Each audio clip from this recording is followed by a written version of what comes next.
News Day continues here on One News Now. I'm Sean Yao. 5 appointees of outgoing President Duterte failed to secure approval from the Commission on Appointments. The bypassed appointees are COMELEC Chairperson Saidamin Pangarungan, along with Commissioners George Garcia and Amy Neri, Civil Service Commission Chairman Carlo Nograles, and Commission on Audit Head Rizalina Hustol. Commission on Appointments Chairperson Senator Cynthia Villar adjourned today's meeting for lack of quorum. This now gives President-elect Bongbong Marcos a free hand in appointing officials for the 5 vacant posts. And Filipinos in Sri Lanka are feeling the pinch of the economic crisis in the country. Despite that, some of them still refuse to be repatriated. Faith Del Mundo with their story. 38-year-old Fatima Anisha, a mom of 2 in Negombo, Sri Lanka, is worried about the future of her kids. Her struggle with meeting their needs tripled as prices increased while supplies dwindled. However, she still chose to stay in Sri Lanka even the DFA offered repatriation flights. Ramdam po namin yung kahirapan kasi po dito kami nakatira. Pero kung ikumpara sa conversation sa pera sa Pilipinas, mas mura pa rin po dito kaysa sa Pilipinas ang bilihin po, ma'am. Kaya lang po, nagkakawalan po ng fuel last few months kasi nga po na wala pong dollar. 33-year-old Marisa Ortiz, who is based in Colombo, Sri Lanka, also does not want to leave the country. May pamilya na po kasi kami, kahit mahirap po yung sitwasyon, kakayanin namin, ma'am. Lalaban kami hanggang sa kaya. OFWs like Marisa and Fatima hopes the government will give them financial assistance. They also wish for Sri Lanka to have their own Philippine embassy.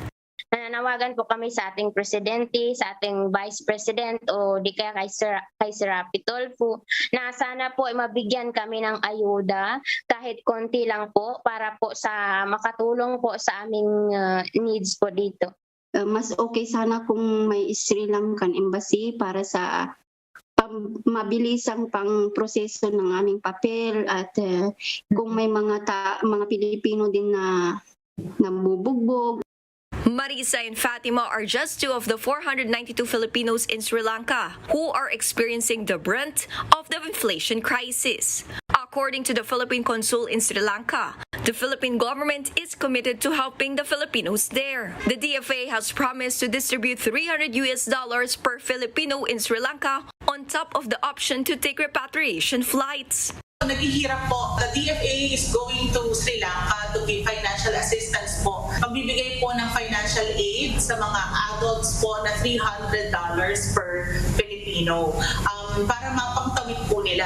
Pero kung hindi pa rin po talaga maibsan yung problema, hindi po ang DFA na mag-repatriate ng mga kababayan natin. Kasi kung tuloy-tuloy po yung economic crisis na hindi naman natin talaga alam kung hanggang kailan. OWA rin po, ready rin po silang tumulong. At doon po naman sa mga uuwi sa Pilipinas, magbibigay din po ng tulong ang DFA ang OWA at hihingi rin po kami ng tulong sa DSWD. Kasi alam po natin na most of the people na uuwi na ng Pilipinas, yun po yung mga medyo naubusan na rin sila ng funds nila. So makapagsimula muna sila dito ulit sa Pilipinas. According to the DFA, 25 Filipinos have signified their intent to be repatriated, with flights set to start this weekend or next week. For News 5, Faith Del Mundo, we are One News. 5 additional cases of the Omicron BA.2.12.1 subvariant have been detected in the country, pushing the total number of the subvariant cases to 22. JC Cosico with the details. 3 returning overseas Filipinos from the U.S. and 2 locals are the country's latest cases of the BA.2.12.1 Omicron subvariant. These infections were detected in Western Visayas. The health department says the patients are all asymptomatic and fully vaccinated. They have also completed isolation and are now tagged as recovered. The ROFs had 5 close contacts with the local cases had 2. All All have completed isolation and have also recovered from COVID-19. So far, the country has 22 cases of the Omicron BA2.12.1 subvariant. 18 are local cases which were detected in Puerto Princesa, Western Visayas, and Metro Manila, while the country's first BA.4 Omicron subvariant case, which was detected last May 20 from a ROF from Qatar, has also recovered. His 3 close contacts, all of whom are asymptomatic and fully vaccinated, are currently completing quarantine. But he also had 33 plain contacts, and the government is still determining their vaccination status and testing details. Meanwhile, the DOH reports a slow uptick in COVID-19 infections in NCR Plus areas and the rest of Luzon since mid-May. That's why from minimal, the country's COVID-19 risk classification has been reverted back to low. In fact, 8 of the 17 regions in the country have an increased positivity rate.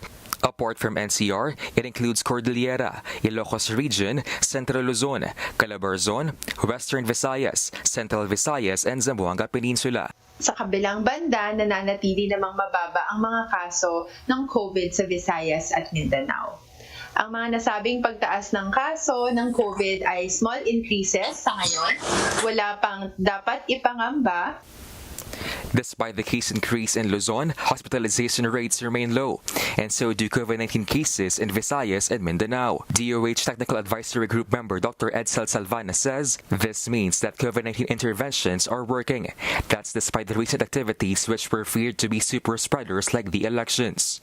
Even as we increase our mobility drastically, we're not seeing drastic increases in cases because our interventions are working. You know, everyone's wearing their masks, everyone's vaccinated, people are getting boosted. And again, our healthcare system is not under a lot of stress right now, and the cases are manageable. So we anticipate. That's why the government continues its call to the public to continue following health protocols and have themselves vaccinated and boosted against COVID-19 to control the spread of the virus. For News 5, JC Cosico, we are One News. We'll be back with more stories after this quick break. Keep it here on One News.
are still watching One News Now. I'm Sean Yao.